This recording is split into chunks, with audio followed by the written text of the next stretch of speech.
Want to tell you something that took me 8 decades to finally say out loud. I am done. Done pretending. Done overspending. Done living by other people's rules. This is my life, my time, my freedom. And today I'm going to share the 10 things I have walked away from for good. If you're over 60, over 70, or even over 80 like me, pull up a chair, darling. This one is for you. Now, the first thing I want to talk about, and this one might make some of you laugh because I know I am not alone in this, I do not go get a manicure anymore. That is right. I am done with it. And before you think I have let myself go, let me tell you something. I have never felt more put together in my life. For years I would book that appointment, drive across town, sit in that salon chair for 2, sometimes 3 hours, breathing in chemicals, flipping through magazines I had no interest in, making small talk when all I really wanted was a little quiet. And at the end of it all, I would hand over good money, money I worked hard for something I am perfectly capable of doing myself right at my own kitchen table. And here is the thing nobody tells you. When you get to this stage of life, and I mean really get here, not just in age but in your spirit, you stop caring about who is watching. You stop performing. I spent so many years believing that my nails needed to look a certain way for other people, for dinner parties, for church, for photographs. But who was I really doing it for? Certainly not for myself. Now I sit by my window in the morning light, I put on a little music, I take my time, and I do my own nails. And do you know what? They look just fine. More than fine. They look like mine. And that means everything to me now. The money I save, I put toward things that actually bring me joy. A good book. A phone call with someone I love. A little something special for my home. Life is too short and too precious to spend it waiting in a salon chair pretending that is self-care. Real self-care, I have learned, is knowing what you are worth and spending your time and your money like you actually believe it. If this is speaking to your heart today, I want you to come back for more. Subscribe to Wisdom of Age right now because every week I am sitting right here sharing the honest truths that took me 83 years to learn, and I am not done yet. And now this next one, this one is close to my heart, because it is not really about coffee. It never was. It is about something so much deeper than that. I stopped buying overpriced coffee every single day, and in doing so, I accidentally found the most beautiful part of my day. For years, every morning was a rush. Up, dressed, out the door, standing in a long line, surrounded by people staring at their phones, waiting to hand over $5, $6, sometimes $7 for a cup of coffee that was gone in 10 minutes. And I did it without even questioning it. It was just habit. It was just what I did. I walked past that coffee shop. I smelled that aroma. I saw people sitting outside looking like they were enjoying life. And I thought, well, I should be doing that too. But here is what I was really doing. I was paying for the feeling of belonging somewhere. I was paying for the illusion of a moment. And the moment I realized that, everything shifted for me. Now I wake up before the rest of the world gets loud.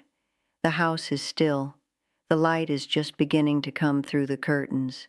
I go to my little kitchen and I make myself exactly the cup of coffee I want. The strength, the warmth, the way it smells filling up the whole room. And then I take it to my favorite spot. Sometimes the garden, sometimes by the window, and I just sit with it. I have a little meditation book I read in those early hours. Some mornings I just listen to the birds. Some mornings I think about the people I love and say a quiet prayer for them. That time has become sacred to me in a way that no coffee shop on any corner could ever offer. Nobody is rushing me. Nobody is calling my name from behind a counter.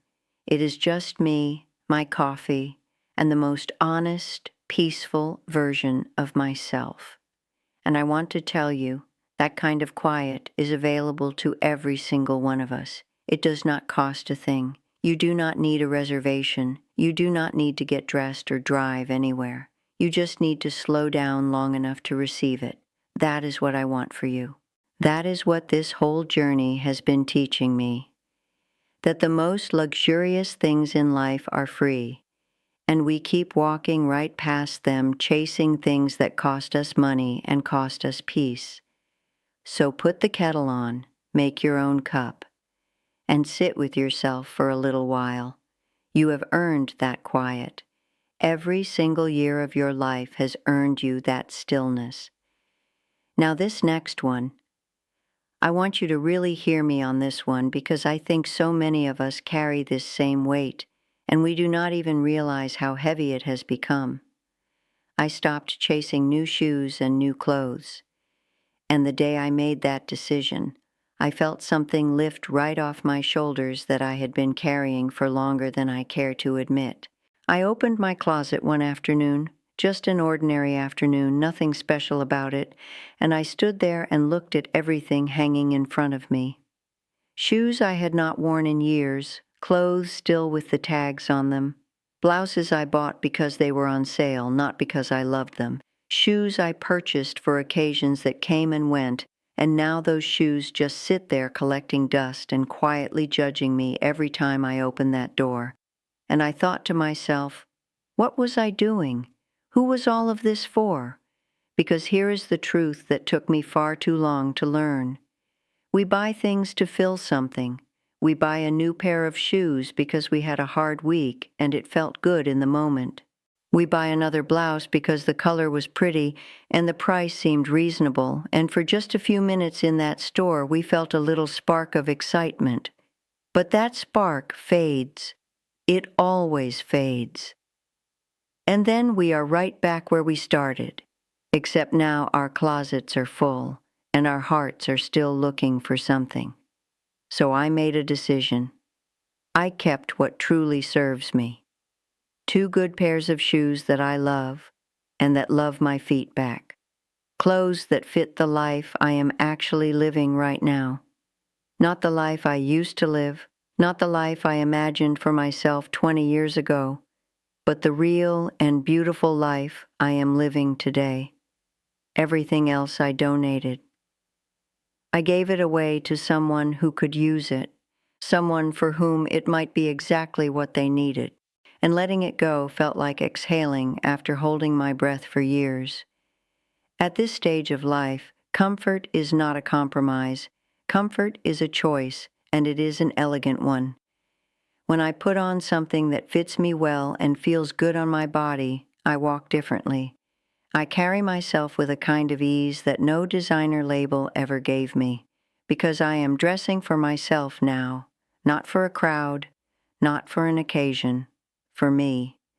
And that, my dear, is worth more than any sale, any trend, any new collection that lands in your inbox trying to convince you that you need just one more thing. You do not need one more thing. You need to see the value in what you already have, starting with yourself. Now, this next one is going to make some of you smile because I have a feeling I am not the only one in this room who has done this. I stopped rearranging my furniture. And my family, if they are watching this right now, are probably letting out the biggest sigh of relief they have ever breathed in their lives. Because for years, and I mean many, many years, I could not leave a room alone. I would walk in, look around, and something inside me would say, no, that chair would be better over there. That table needs to move. What if the sofa faced the window instead? And so I would move it, all of it. Sometimes in the middle of the afternoon, sometimes late at night when a thought struck me and I simply could not let it go. My family would come home and the whole living room would be different. What was on the left was now on the right. What was by the window was now by the wall. And I would stand back, look at it, and feel, for a little while at least, that something had been fixed. But here is what I understand now that I did not understand then. Nothing was ever wrong with the furniture. The furniture was never the problem. I was chasing a feeling. I was looking for relief in the rearrangement of physical things because something on the inside felt unsettled. And when you cannot quite name what is restless inside you, you find something you can control. You move the sofa, you shift the chairs. You tell yourself this is the reason things did not feel quite right, and now that you have fixed it, everything will feel better, and it does feel better for about an afternoon. And then that feeling comes back, quiet and persistent, and the chair starts looking like it belongs somewhere else again. It took me a long time to sit still long enough to understand what I was really searching for. It was not a better arrangement of my living room. It was peace. It was acceptance. It was the ability to walk into a space and say, "This is enough. This is good. I am good." And when I finally found that, not in moving things around but in being still, everything changed. My home stopped being a project and started being a sanctuary. I stopped seeing what could be different and started truly seeing what was already there. The light that comes through that window in the afternoon, the chair that holds me at the end of a long day, the little corner that is entirely mine. My home is exactly as it should be. And so I have decided, am I? When you stop rearranging your surroundings and start making peace with where you are, that is not giving up. That is growing up. And at this beautiful stage of life, that kind of stillness is the greatest furniture you will ever own. Now, I want to talk about something that I think a lot of people my age feel, but very few of us actually say out loud. Because we have been taught, especially those of us who grew up in a time when you simply showed up, no matter what, no matter how you felt, we have been taught that opting out is weakness, that saying no is selfish, that if everyone else is going, you should be going too. And so we drag ourselves along. We go to the places that exhaust us. We smile through the noise and the crowds and the chaos, and we come home feeling emptied out, wondering why we are so tired all the time. Well, I am here to tell you today, I stopped going to places that drain me, and it is one of the most liberating decisions I have made in all of my 83 years on this earth. Grocery stores on a busy Saturday afternoon, crowded shopping malls with music too loud and lights too bright and people moving in every direction. Places I used to go simply because it was expected of me. Simply because it was what you did. Simply because saying I do not want to go felt like something I did not have the right to say. But here is what I have learned. Every single time I walked into a place that did not serve my spirit, I was spending something far more precious than money. I was spending energy. And at this stage of life, energy is the most valuable currency we have. You cannot earn it back the same way you could when you were 40. You cannot push through it the way you could at 50. Your body and your soul start sending you very clear messages about what is good for them and what is not. And the wisest thing you can do is finally start listening. So I listened.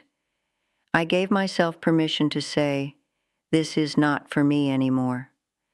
And I want you to really hear those words, because they are not words of defeat. They are words of wisdom. They are words that took me far too long to speak, and I do not want you to wait as long as I did.